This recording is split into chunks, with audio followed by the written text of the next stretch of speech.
l'équation de diffusion thermique, donc pour un problème asymétrie cylindrique. Alors, il y a plusieurs choses qu'on peut dire par rapport donc, au cours précédent. Donc, on avait vu que, de façon générale, l'équation de diffusion thermique, sans terme de production de chaleur, parce que quand on avait établi cette équation donc à une dimension, donc le Laplacien c'était d de t sur dx2, on n'avait pas rajouté de terme de production de chaleur. Ça, c'est ce qu'on avait appelé la diffusivité thermique, qui était donc homogène à un coefficient de diffusion de particules, hein, pareil, en mètres carrés seconde moins 1. Alors, la première méthode pour établir l'équation de diffusion thermique en géométrie cylindrique, c'est simplement d'admettre la généralisation de cette équation, donc avec le Laplacien, et on vous parachute la valeur du Laplacien. Donc ça voudrait dire qu'on aurait par exemple en coordonnées cylindriques pour quelque chose qui ne dépend que de R. Alors bon, je ne vous encourage pas nécessairement à apprendre la valeur de ce Laplacien, mais bon, on l'a déjà utilisé. 1 sur R, d sur dr de R dt sur dr. Donc voilà comment s'écrirait directement l'équation de diffusion thermique. Simplement, donc cette méthode-là, c'est je parachute le Laplacien, comme en diffusion de particules. La deuxième méthode consiste à redémontrer l'expression du Laplacien à l'aide d'un bilan thermique et l'application donc du premier principe de la thermodynamique, c'est ça le bilan thermique, à un système bien choisi. Alors j'ai un petit peu envie de faire une variante. Je vais rajouter, puisqu'on a déjà fait ce bilan en diffusion de particules, je vais rajouter un terme de production de chaleur tout de suite au sein du matériau, voilà, pour qu'on ait une petite subtilité supplémentaire. Donc ça va être cette équation-là, mais avec un terme supplémentaire dû à la production de chaleur. Donc l'hypothèse supplémentaire que je vais faire, c'est qu'on va définir P thermique, petit p thermique, donc c'est la puissance volumique qu'on va supposer uniforme, donc puissance volumique au sein du matériau, donc qui est supposé uniforme, donc c'est en watts mètre moins 3. Donc un terme de production de chaleur. Alors comment pourrait être produite cette chaleur? Pour donner un exemple concret, bon, il y a un exemple très classique qui est l'exercice du fusible. Je ne sais pas si vous connaissez le principe d'un fusible. Maintenant, pour protéger les installations électriques, on a plutôt des disjoncteurs différentiels, mais dans les vieux tableaux électriques, hein, chez mamie ou chez papy, vous avez peut-être ça, un tableau avec des fusibles qu'il faut changer. Alors qu'est-ce que c'est qu'un fusible? En fait, si vous avez regardé ce que c'est dans une petite capsule. C'est en fait un simple fil, un petit morceau de fil de cuivre généralement, enfin d'un métal. Et en fait, ce morceau ce fil, en fait, il est calibré pour fondre lorsque l'intensité électrique qui le traverse, vous voyez, on met en fait ce fusible à l'entrée, il protège l'installation électrique. Donc quand le courant électrique dépasse une certaine valeur qu'on appelle l'intensité nominale, eh bien le fusible il est fait pour fondre. Donc du coup il joue le rôle d'interrupteur, vous voyez. Donc il est calibré pour fondre quand l'intensité qui le traverse dépasse une certaine valeur. Par exemple, si vous voulez protéger les circuits des lampes, c'est typiquement du 10 ampères. Hein, les circuits prises, c'est du 16 ampères. Les circuits fours et tout ça, c'est du 32 ampères. Donc plus vous voulez un courant important, plus il faut un rayon de ce fusible important. Et donc il faut adapter le rayon du fusible à la valeur du courant maximal que vous voulez. Vous voyez, c'est un système très simple. Alors, ça c'est un exercice très classique parce qu'on démontrera dans le cours d'électromagnétisme que le fait qu'il y ait un courant comme ça qui circule, alors il circule le long de l'axe du fil, eh bien ça produit justement par effet Joule. Vous voyez, en fait, le truc, c'est que par effet Joule, vous allez avoir un terme de production volumique. Je peux tout de suite, si vous voulez, vous donner sa valeur, mais ça va pas vous apporter grand-chose de plus. Hein, mais c'est qu'en fait, on démontrera que ça, c'est gamma E carré. Hein, c'est J scalaire E, le vecteur J, mais le vecteur J électrique. hein, et J c'est gamma E, bon, peu importe, enfin sachez que, voilà, au sein du matériau, donc on a ça. Donc vous voyez, ça c'est typiquement une situation dans laquelle on aura un problème à symétrie cylindrique, mais dans lequel il y aura un terme de production de chaleur. Alors regardez un petit peu, ce qu'il faut bien comprendre, c'est que quand l'intensité traverse le courant électrique, il est comme ça, mais le courant thermique, lui, il ne va pas être le long du fil. Le courant thermique, lui, eh bien, la température, si on se place en régime variable, elle va dépendre de R et de T. Et qu'est-ce que c'est que petit r?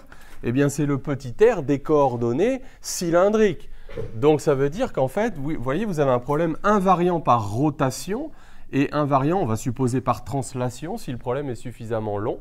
Et donc, vous voyez, vous avez cette géométrie-là. Donc, ça veut dire que le vecteur J thermique, lui, il ne sera pas le long de l'axe, mais il sera bien radial. Donc, il sera de la forme, donc moins lambda gradienté avec T qui dépend de R, donc moins lambda. Je vais mettre une dérivée partielle, non pas parce que R dépend d'autres variables d'espace, mais parce que T dépend aussi du temps, parce que je vais établir l'équation différentielle en régime variable. Après, on pourra regarder un peu ce qui se passe en régime permanent.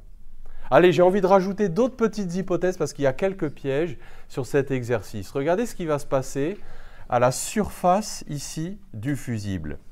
Alors, par moment, on vous fera l'hypothèse que la température du fusible est continue avec la température de l'air environnant. Donc ça peut être une façon de traiter les conditions aux limites sur le fusible. Mais il existe une autre façon de le faire, plus subtile et plus réaliste, c'est de supposer que à la frontière du fusible, vous avez la loi de Newton de conducto-convection qu'on a introduite la dernière fois. Donc conducto-convection, c'est-à-dire que à la frontière du fusible, en réalité, vous avez des échanges qui sont régis donc par la loi de Newton. Donc que je vous rappelle ici, donc la puissance surfacique, c'est proportionnel à la différence de la température de surface du matériau. Donc ça veut dire que c'est la température du fusible en grand R moins la température extérieure. Donc attention, j'insiste bien sur le fait que quand vous avez cette loi-là, il n'y a pas continuité de la température entre la surface et l'extérieur puisqu'elle fait apparaître une différence de température. Donc vous ne pourrez pas utiliser la continuité de la température à la surface. On verra qu'il y a autre chose à utiliser, ce sera la conservation du flux. Du flux. Donc le but pour nous va être d'établir l'équation différentielle de diffusion thermique, voilà, j'ai pris cet exemple-là parmi d'autres, il y en a beaucoup de variantes, avec ce truc-là. Vous allez voir qu'il y a des petits pièges, et puis bon, mais voilà, c'est pas spécialement plus difficile qu'en cartésien. Il faut s'adapter aux problèmes à géométrie cylindrique. Donc, de façon générale, on a un problème à symétrie cylindrique en régime variable avec un terme de production volumique de chaleur. Alors, il faut choisir le système sur lequel on va faire le bilan thermique. Donc voilà, je fais un zoom sur mon cylindre, sur mon fusible, et je vais devoir faire un découpage. Alors le découpage, c'est toujours le même. On a appris à le faire en diffusion de particules, mais on va le rappeler ici. Et voilà, surtout à l'oral, eh bien l'examinateur il va attendre de voir si, et même à l'écrit, si vous prenez le bon découpage. Donc le découpage, c'est de travailler entre un cylindre de rayon petit r et un cylindre de rayon R plus dr. Voilà, donc alors il faut travailler là-dedans. Pourquoi? Parce que il faut pouvoir considérer que la température est uniforme à dr près. Donc là, vous avez petit r. Et là, vous avez R plus dr. Donc, on va travailler. Donc, d'étau, le volume d'étau, comment le trouver?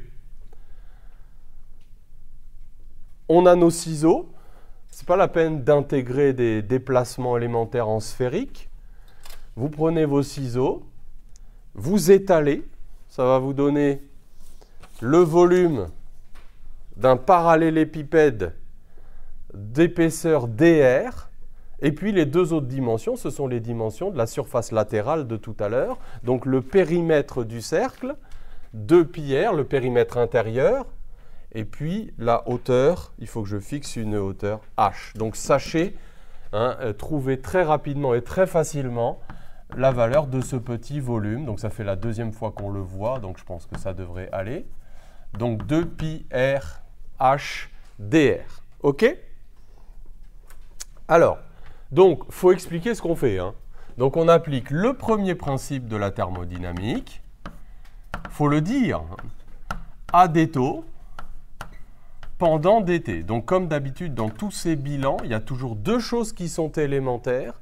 L'intervalle de temps sur lequel on travaille et le volume sur lequel on travaille. D'accord? Les deux sont élémentaires. Alors, la variation d'énergie interne.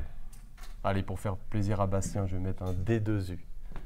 C'est vrai, parce que c'est vrai que c'est un truc d'ordre 2. C'est pas obligé le D2U, hein, mais on va le mettre. C'est donc, dit le premier principe, le transfert thermique élémentaire algébriquement reçu par le volume en question, plus le travail. Évidemment, c'est quelque chose d'isochore. Donc là, il n'y a pas de travail des forces de pression, quoi que ce soit. C'est une histoire de transfert thermique. Alors, l'analogue du bilan temporel, c'est toujours dans la variation d'énergie interne. Là, vous pouvez aller un peu plus rapidement que ce qu'on a fait la première fois. dm, c'est dt. Et dm, c'est ρ des taux. Petit c, la capacité thermique massique. Et en réalité, comme vous travaillez à R fixé, cette différentielle, c'est uniquement la variation de la température par rapport au temps. Donc ça, c'est pour D2U. Alors ça va être égal à delta Q entrant en R pendant dt, moins delta Q sortant, donc vous avez de la chaleur qui rentre par la surface intérieure du premier cylindre, moins delta Q sortant en R plus dr pendant dt. Et puis, puisque j'ai rajouté un terme de production de chaleur, alors on va mettre plus delta Q produit. Donc typiquement, dans notre problème avec le fusible, ce serait un delta Q produit par effet Joule. Ça, c'est le flux entrant. Alors on peut passer par le flux. Là aussi, si vous êtes pressé, vous pouvez directement... Vous n'êtes pas obligé d'écrire que c'est le flux fois dt, hein. Vous pouvez directement écrire ce que vaut le flux. Mais enfin bon, comme voilà, on reprend les choses tranquillement. Et puis, le terme de production, ben, on va utiliser la définition qu'on a donnée de cette puissance thermique volumique, PTH. Donc on va la rajouter dans le bilan thermique. Et comme d'habitude, on peut s'aider de l'analyse dimensionnelle. Regardez, la dimension de chacun de ces termes dans le bilan thermique, ce sont des joules. Donc, regardez la dimension de la puissance, c'est une puissance volumique. Donc, c'est en watts par unité de volume. Donc, il va falloir que je multiplie ça par le volume des taux. Et comme je regarde pendant dt, eh bien, je multiplie aussi par dt. Alors, quelle est l'expression de ces flux? On va directement multiplier le vecteur J thermique par les surfaces.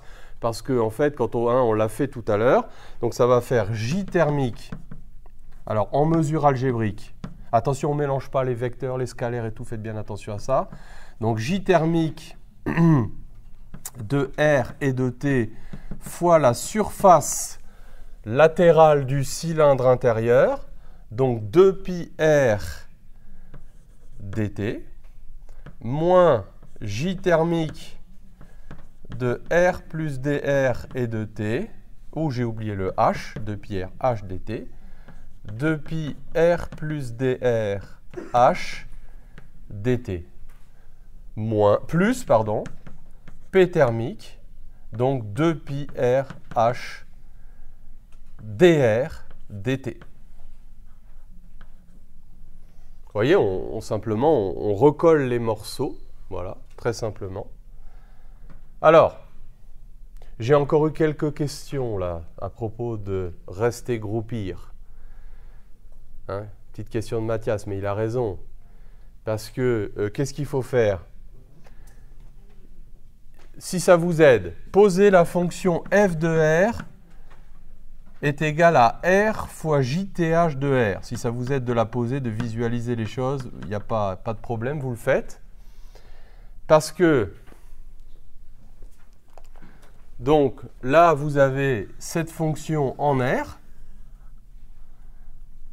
Et là, vous avez cette fonction en R plus dr. Donc, surtout, ce qu'il ne faut pas faire, c'est faire exploser ça par des développements de Taylor. D'accord? Ne faites pas ça. On pourrait, à la limite, s'en sortir en ne gardant que les termes d'ordre 1, mais ça va être compliqué, ça va être assez horrible. Donc, ne le faites pas. Et donc, vous avez la valeur de cette fonction en R moins la valeur en R plus dr. Donc, ça va faire moins d sur dr de cette fonction f de R que je remplace directement. Donc, J thermique de R et de T fois dr, donc fois 2pi h dt, donc plus P thermique 2pi r h dr dt. Voilà, avec tout ce qu'on a fait en diffusion de particules, j'espère que vous commencez à voir que c'est toujours un peu les mêmes recettes. Hein. Donc ça vaut ρ des taux, donc ρ 2pi r dr h fois c fois d sur dt de r et de t fois dt. Allez, je vais enlever le égal avant, comme ça je peux faire les simplifications sur cette égalité-là. Donc, qu'est-ce qui se simplifie? Ben, on regarde. Hein. 2pi h dr dt. Alors, si les dr dt ne se simplifient pas, c'est que vous avez, quelque part, vous les avez oubliés. Et donc, eh bien, alors, oui, j'ai oublié de dire quelque chose avant de réécrire l'équation définitivement. Il y a un truc qui me tracasse. Ce qui me tracasse, j'ai l'impression d'avoir oublié quelque chose. J'ai rien fait avec ça. dp sur ds égale h t moins tx. Vous voyez, j'ai pourtant dit que il y avait un échange conducto-convectif entre le fusible et l'extérieur. Donc la température extérieure, elle est là. Et pourtant, j'en ai rien fait dans le bilan. Est-ce que c'est normal? C'est normal parce que, alors méfiez-vous si j'ai fait ça, c'est parce que par expérience, quand on vous donne cette loi, il y a des gens qui à tout prix veulent la faire rentrer dans le bilan et la mettent ici, par exemple, dans le membre de droite, en pensant bien faire. Mais ce qu'il faut bien comprendre, c'est que le bilan thermique, vous le faites dans la masse du cylindre. Donc, ça veut dire que c'est à l'intérieur. Or, cette loi ne sera vérifiée qu'en petit r égale grand R. Attention, quand vous établissez une équation différentielle, ça aussi je le vois souvent, vous n'avez pas le droit de vous mettre à la frontière du domaine, parce qu'il faut que cette équation différentielle soit vraie pour tout R. Voyez ? Donc il faut vraiment vous mettre pour un R quelconque, compris entre 0 et grand R, ou alors entre R1 et R2, si je reprends l'exercice précédent. Effectivement, comme l'a bien dit Augustin, ça veut dire que le flux, attention, ça va intervenir au niveau des conditions aux limites, mais pas dans le bilan. Donc ça, voilà, c'est pour ça un peu que je vous ai rajouté ça en petit bonus aussi, en plus du terme de production, surtout pour que vous ne commettiez pas cette erreur. Alors, on a l'équation de diffusion, et elle est en coordonnées cylindriques. Donc ça nous fait du ρ, et là, vous voyez, on va reformer le Laplacien. Vous voyez, le 1 sur R, là, je vais le garder, je vais le passer de l'autre côté. Ah, on n'a pas encore réinjecté la loi de Fourier. Donc, je vais la réécrire ici, la loi de Fourier. Donc, J thermique moins lambda dt sur dr, hein, en mesure algébrique. Donc, on la réinjecte ici. Le lambda, on le sort. Moins, moins, ça fait plus. Donc, ça va faire lambda sur R d sur dr de R. Vous voyez, on retrouve le Laplacien que je vous avais annoncé là-haut, parce que ça, c'est le noyau dur de l'équation sans terme de production. Et puis le R ici, il va se simplifier avec le R qui est là, donc plus P thermique. Donc voilà l'équation de diffusion. Alors comment on pourrait s'en sortir? Bon, je n'ai pas forcément envie de résoudre la totalité de l'exercice sur le fusible, mais on peut quand même commencer, esquisser un début de résolution. Je pense que je le redonnerai en colle, hein, pour que vous, au moins l'un d'entre vous, puisse le refaire intégralement et aller jusqu'au bout des calculs. Regardez un petit peu comment on pourrait quand même résoudre. Donc vous vous placez en régime permanent. Donc, on va supposer qu'on est en régime permanent dans ce genre de contexte. Alors, comment est-ce qu'on va pouvoir exploiter les conditions aux limites?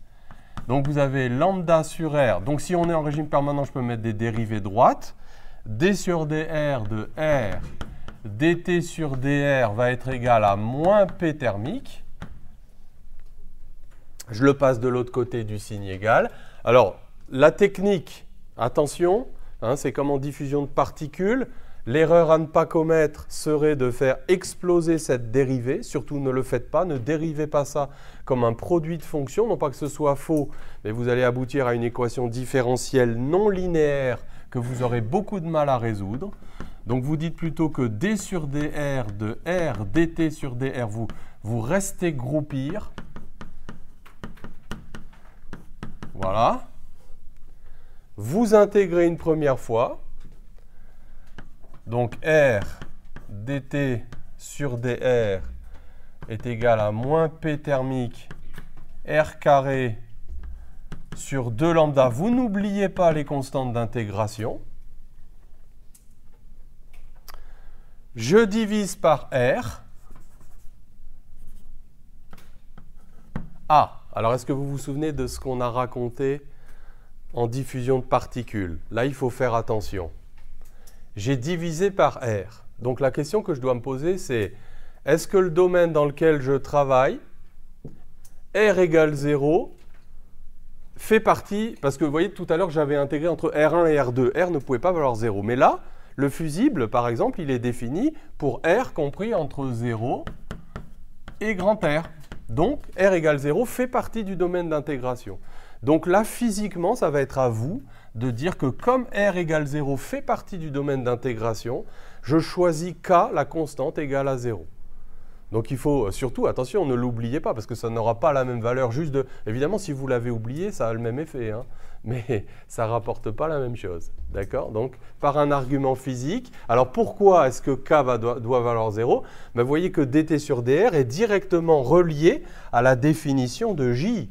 Hein, donc, dire que dt sur dr diverge, c'est dire que J diverge. Or, J, il est défini par continuité jusqu'en R égale 0. Donc, ce truc-là, il doit être défini. Donc, ça fait que K doit valoir 0. Ça n'aurait pas été vrai, par exemple, dans l'exercice du haut, quand on travaille entre R1 et R2. Mais là, c'est vrai parce que R égale 0 fait partie du domaine d'intégration. Donc, voilà dt sur dr. Alors, vous allez me dire maintenant, comment est-ce que je vais appliquer les conditions limites? On pourrait intégrer encore une fois. Hein. On pourrait dire maintenant que T de R donc, vaut moins P thermique R carré sur 4 lambda plus une nouvelle constante. Et comment trouver cette constante d'ailleurs? Donc ça veut dire que vous avez un profil, regardez, ça veut dire que vous avez un profil parabolique. Hein. Bon, ben, je suis en train de résoudre l'exo, alors pratiquement, alors que je n'étais pas parti pour le faire, mais ce n'est pas grave. Donc entre 0 et grand R, vous voyez, vous avez un profil parabolique, mais avec une concavité vers le bas, parce que vous avez moins une constante fois petit r carré, et vous voyez que la température est maximale au centre du fusible. Alors généralement, voilà comment on traite cet exercice. On va dire que si on atteint la température de fusion au centre du fusible, ça veut dire que le fusible va se mettre à fondre. Hein, voilà généralement comment on calcule le rayon pour une intensité donnée. Alors, qu'est-ce qu'on peut dire de plus? Oui, j'étais en train de dire que dans ce type d'exercice, vous pouvez avoir différents types de conditions aux limites. Moi, la condition limite, je ne l'ai pas fixée sur la continuité de la température, puisqu'elle n'est pas continue, mais on l'a fixée avec la loi de conducto-convection. Alors, comment va-t-on faire pour s'en tirer? Je n'ai pas de condition directe sur la température, mais je vais avoir une condition directe sur le flux en petit r égale grand R. Alors ça, c'est vraiment très important, et là aussi, c'est une difficulté par expérience sur laquelle ça mérite qu'on insiste. Donc, en petit r égale grand R, il va y avoir continuité du flux. Alors, continuité du flux surfacique, si vous voulez, mais continuité du flux. Donc, ça veut dire quoi? Regardez, ce truc-là, on l'appelle très souvent JCC. Qu'est-ce que ça veut dire? J de conducto-convection. Pourquoi? Parce que, alors, pas en vecteur, hein, mais en norme, mais parce que ça, c'est homogène à un vecteur J thermique, bien que ce ne soit pas la loi de Fourier, vous voyez? C'est pour ça qu'on le note différemment. Ce n'est pas la loi de Fourier, c'est la loi de conducto-convection. Mais Quelle est la dimension de J thermique? Regardez, ça c'est en watts par mètre carré. Mais J thermique aussi, il est en watts par mètre carré. Donc qu'est-ce qu'on est en train de dire physiquement quand on utilise la continuité du flux? On est en train de dire, bon, alors, attention, là aussi une petite subtilité. Quand vous avez un terme de production de chaleur, ne croyez pas que le flux thermique ne dépend pas de R. Ça, c'est faux. Ça, c'est faux. Ça ne marche pas. Pourquoi? Regardez bien. D'où vient le fait que le flux se conserve en régime permanent dans le cas qu'on a fait tout à l'heure? Je fais un petit retour en arrière. Comment justifier ce qu'on a raconté tout à l'heure ici? Le fait que phi est constant en régime permanent. Attention, ça c'est vrai que quand il n'y a pas de terme de production de chaleur. D'où ça sort, si vous avez à le démontrer rigoureusement? Eh bien, ça sort de ce bilan. Regardez ce qui se passe en régime permanent quand il n'y a pas de production de chaleur. Vous êtes en régime permanent, donc ce terme-là est nul parce que la température ne dépend pas du temps. Ce terme-là est nul parce qu'il n'y a pas de production de chaleur. Donc vous vous retrouvez avec le flux entrant en R égal au flux sortant en R plus dr. Mais vous voyez que dès qu'il y a un terme de production de chaleur, cette conservation du flux n'est plus assurée. En réalité, plus vous vous éloignez, plus le flux augmente parce qu'il y a de la chaleur qui est produite à l'intérieur du matériau. Donc méfiez-vous, hein, quand on dit en régime permanent, le flux se conserve, il faudrait rajouter presque aussi comme petite condition supplémentaire et sans terme de production de chaleur. Mais c'est sous-entendu quand on dit ça. Mais ce n'est pas parce que le flux ne se conserve pas pour tout R qu'il n'est pas continu en petit r égale grand R. Il est continu en petit r égale grand R. Donc ce que vous écrivez quand vous écrivez l'égalité du flux, c'est que vous dites qu'en petit r égale grand R, le flux de conduction qui arrive en petit r égale grand R est évacué à l'extérieur sous forme d'un flux conducto-convectif dont l'expression est donnée par la loi de Newton. Donc en fait, ce qu'il suffit d'écrire, c'est que JTH, J thermique en petit r égale grand R, est égal à JCC. Et JCC, c'est forcément en petit r égale grand R. Tout ça, ce sont des flux par unité de surface. Attention, méfiez-vous, comme je l'ai dit, des fois, il peut y avoir des problèmes d'algébrisation. C'est-à-dire que la loi de conducto-convection vous est toujours donnée en valeur absolue. Donc si vous avez des problèmes de signes, on peut toujours imaginer que l'extérieur soit plus chaud que le fusible et que le flux réel soit dans l'autre sens. Dans ce cas-là, il faudrait faire attention aux signes. Mais bon, ici, tout va bien se passer. Le J thermique, il est bien sortant, donc il va être compté positivement. Donc ça va faire du moins lambda dt sur dr. Alors là aussi, hein, on voit des gens, parfois, ils ont établi un profil de température et puis pour calculer dt sur dr, ils redérivent. Ce n'est pas la peine parce que généralement, vous l'avez obtenu par intégration. Donc, il suffit de remonter la chaîne de vos petits calculs. Vous voyez que dt sur dr, je l'ai déjà calculé. Donc, dt sur dr en petit r égale grand R. Donc, il va suffire que je fasse, donc ça va faire moins lambda plus lambda P thermique grand R sur 2 lambda. Donc les lambdas vont se simplifier, bon c'est comme ça. Égal à JCC, c'est-à-dire à H, T en grand R, moins T extérieur. Alors vous voyez que cette relation-là, eh bien elle vous donne la température en grand R, et puis après, donc il suffit de réinjecter ça comme condition limite dans le profil précédent pour avoir la constante d'intégration K'. Alors je ne finis pas ce petit calcul-là, mais c'est élémentaire. D'accord? Donc indirectement, vous voyez que la continuité du flux va vous donner accès à la température en petit r égale grand R. Voilà, donc là on a fait plus que simplement, voilà, c'est carrément un exo assez complet qu'on a fait avec plein de difficultés très classiques. Donc qu'est-ce qu'il faut retenir? Ben, il faut retenir comment établir le bilan, comment choisir le volume dans lequel on l'établit. Rester groupir ici, hein, c'est-à-dire ne pas faire exploser les dérivés, sinon on ne s'en sortira pas. Et puis l'utilisation de la loi de conducto-convection dans les conditions aux limites, non pas pour exprimer la continuité de la température, mais la continuité du flux, hein, et tout se passera bien. Si vous vous y prenez de la sorte, c'est très standard, c'est une procédure à dérouler et ça ira bien.